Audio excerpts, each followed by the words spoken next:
Dr. Bharat Koyani, MD, pathologist, residing in Rajkot, Gujarat, India. Today we will discuss a clinical case of G6PD deficiency.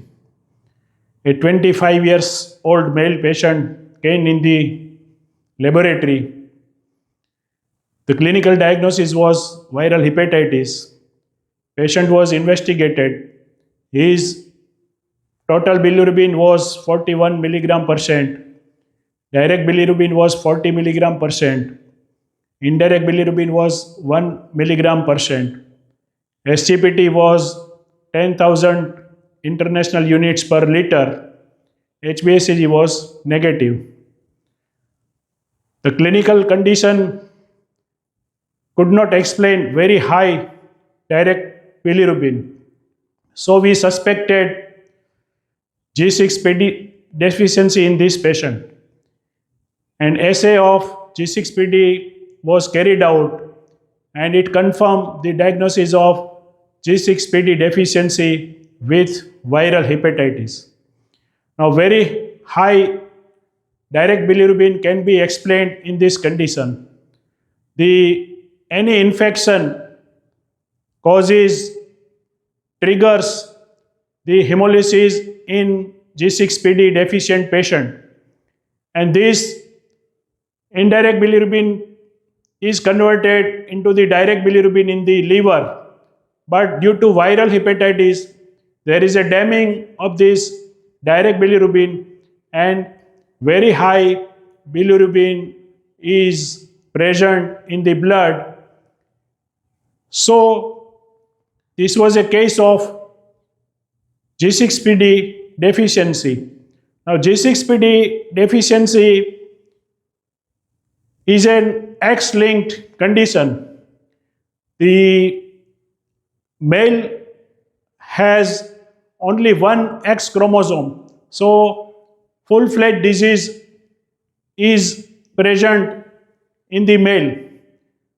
It can also be present in homozygous female where there is a deficiency of G6PD enzyme. When there is a heterozygous female, the clinical condition may vary according to the inactivation of the 1X chromosome. Now G6PD is an important enzyme in the hexose monophosphate shunt pathway where the glucose 6-phosphate is converted into 6-phosphogluconic acid and NADP plus is converted into NADPH. This NADPH converts oxidized glutathione into reduced glutathione and protects the various enzymes and hemoglobin and various proteins by reducing the disulfide bonds.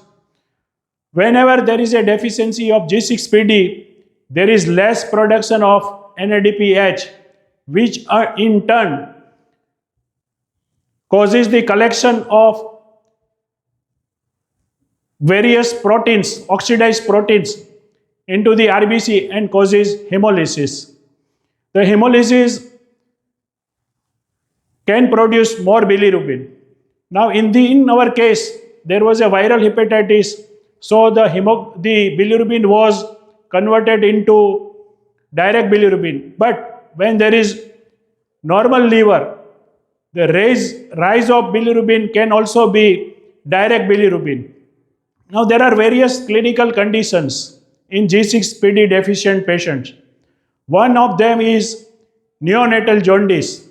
When there is an immature liver, the bilirubin which is produced more in case of G6 deficient neonates is not converted into the direct bilirubin and damming of indirect bilirubin occurs into the blood and neonatal jaundice is produced.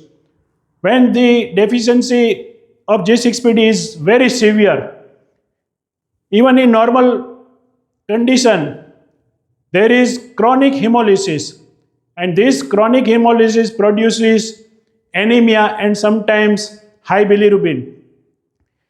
In this type of condition, the other oxidant drugs, infection, favism can also increase the severity of the condition.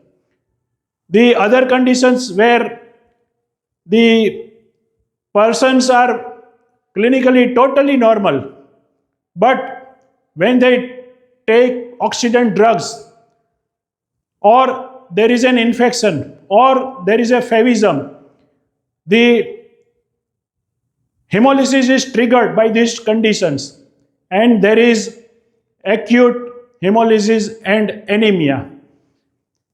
In this, if there is a indirect bilirubin is not converted into the neonates into the direct bilirubin due to genetic defect, the severity of the indirect bilirubin may produce kernicterus in neonates also.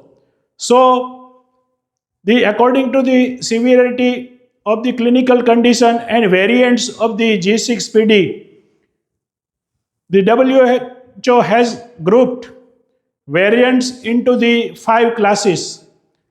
If the enzyme activity is 0 to 1%, then it is grouped in class 1.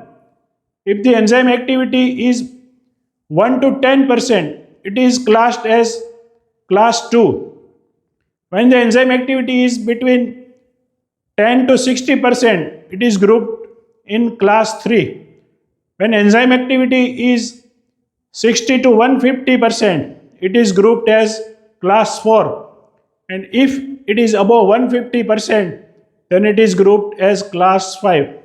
But there is an overlap of severity of the clinical condition due to methodology as well as biological factors. So the WHO has revised this classification. It is my humble request to see this newer classification and go through the subject of G6 deficiency. It is a very important topic because sometimes the patient is quite normal and oxidant drugs may trigger the hemolysis.